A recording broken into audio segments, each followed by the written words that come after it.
Hey everyone, this is Douglas Ohm from Courageous Consciousness, and I am here with you guys today to talk about the setbacks, drawbacks, challenges, whatever you want to call it, to the process of spiritual awakening. So, I'm sure if you're here and you're watching my channel, you're probably at least somewhat interested in developing your spiritual awareness or uh, developing your conscious awareness around you.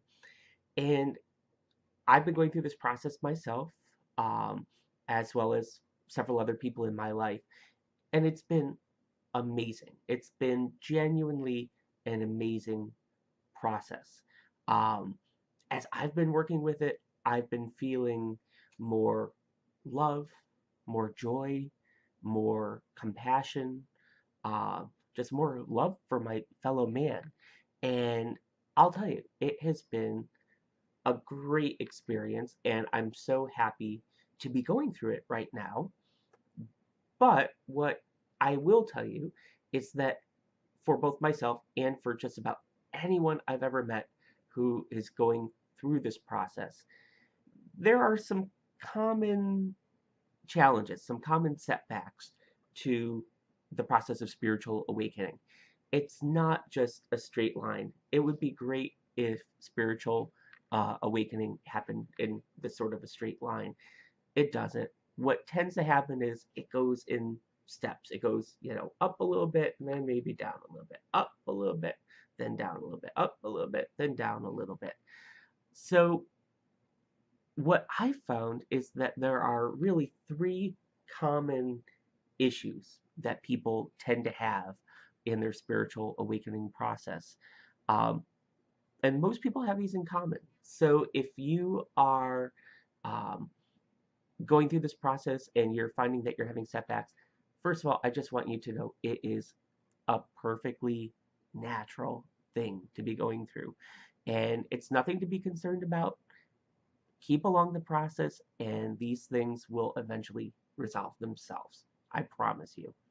So, the very first one, uh, probably the biggest one for me, the biggest setback, biggest drawback, biggest challenge I have is loneliness. Now, I'm a pretty outgoing person. I like being around people. I like having lots of people around me to chit chat with. You can probably imagine.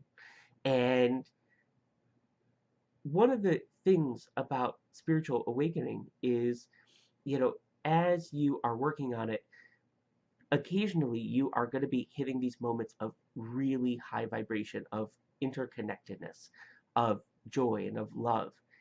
And it can make it really, really hard to kind of go back to the life that you had before that. So, you're feeling these great feelings of spiritual awakening, and then, every so often you'll go out and you'll, hang out with your friends and you'll go out to the bar or something like that.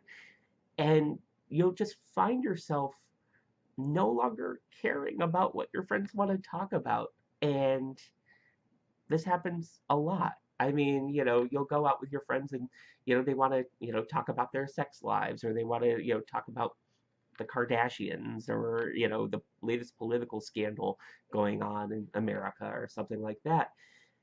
And once you hit a certain point in your spiritual conscious development, that stuff just doesn't matter anymore. It just doesn't matter anymore.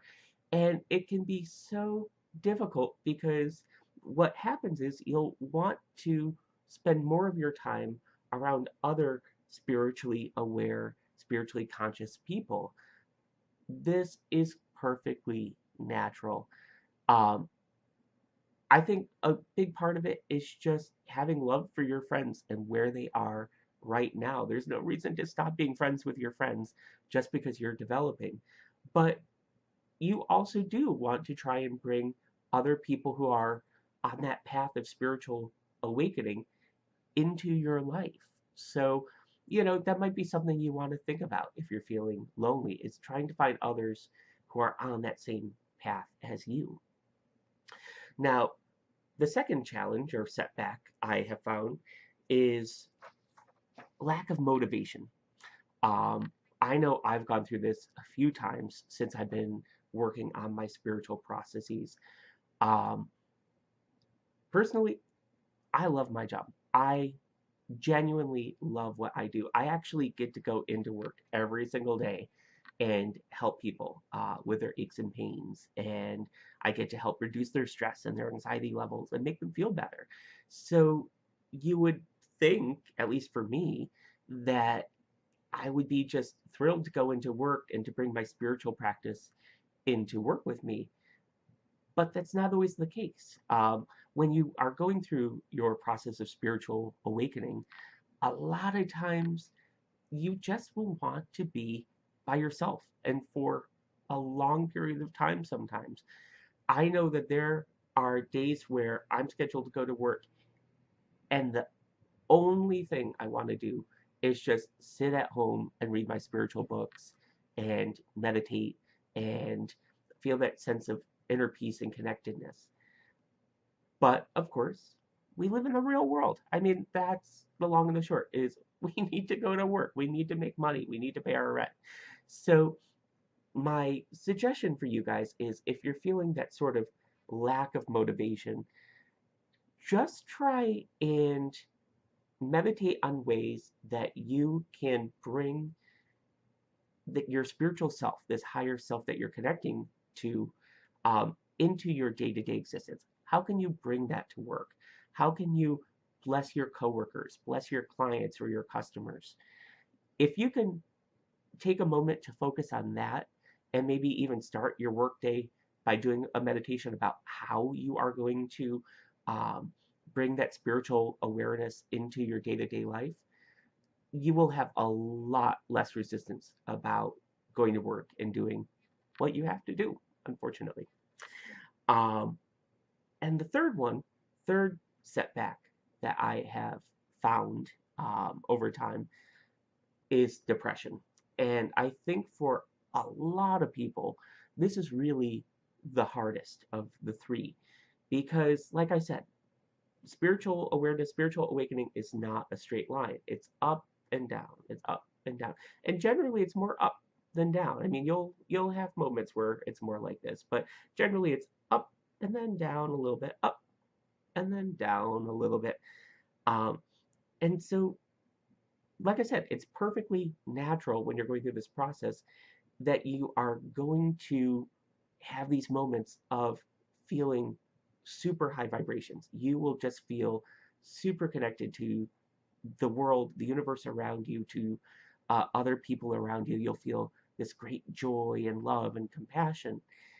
And then every so often, you're going to hit a snag or something will come into your life um, that makes you feel terrible.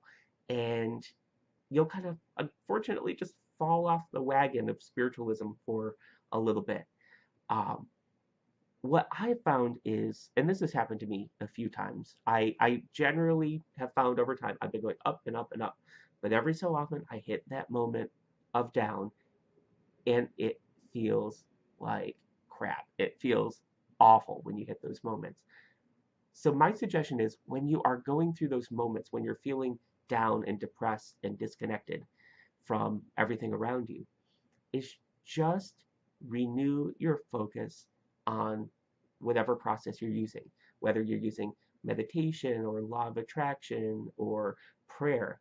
Just, take a moment, step back and say, I know how much this has helped me so far. I know that this can continue to help me through my process. And what I found is that when I renew my focus on my spiritual process, I start feeling a lot better right away. And you know, those periods of, being down will last a shorter and shorter and shorter time. So make sure you continue along your process. So just to summarize, you know, spiritual awakening, spiritual awareness, consciousness development, whatever you want to call it, it's a beautiful, beautiful process. And I am so happy that you are interested in pursuing it. and I hope that you continue to pursue it. But just realize everyone I know who's been going through this process has had their own personal struggles with it, and you probably will too. But don't let it stop you from continuing, because ultimately you know that you are going to end up in a better place than where you started originally. And that is going to feel really, really great to you, you and your human form here, and it's going to feel wonderful to your spirit and to your soul. So, anyway, I hope you guys have a wonderful day. Don't forget to like my video, please. And if you would want to subscribe, that'd be awesome. I am making a video every single day. So I hope to see you guys tomorrow.